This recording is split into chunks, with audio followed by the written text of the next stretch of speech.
kakulangan ng ipon ay nararanasan ng marami dahil sa mababang kita at patuloy na pagtaas ng gastusin. Kapag walang ipon, nagiging mahirap ang paghahanda sa biglaang pangangailangan at sa kinabukasan.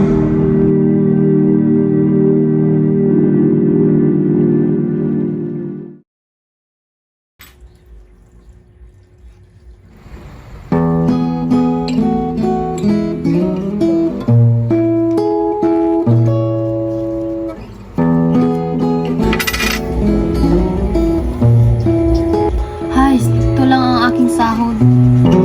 Paano ko ito pagkakasyahin? Wala tayong financial cushion sakaling may magkasakit pa.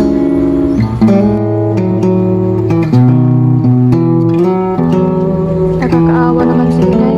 Ito talaga ang problema ng pamilyang Pilipino. Ang kakulangan sa input sa gitna ng krisis.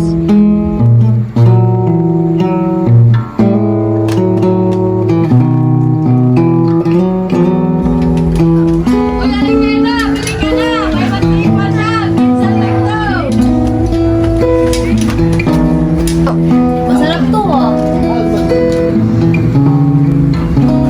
Teka, Aling Nena! Isipin ang kinabukasan. Ang maling pagkonsumo sa once ay nagpapahirap sa ating pambansang ekonomiya. Pero Mara, paano tayo makakaipon sa mahal ng bilihin? Sumali ka sa aming community savings group. Nagtutulungan tayo sa pag-ipon at pagpondo para sa ating komunidad.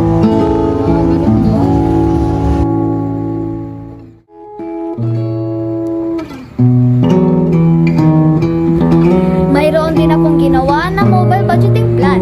Dito, automatic kong nakaplano ang bawat piso. May nakalaan para sa pagkain at 10% para sa ating alkansya. Ang solusyon sa kakulangan sa empok ay nasa ating disiplina. Gamitin ang teknolohiya at pakikipagtulungan.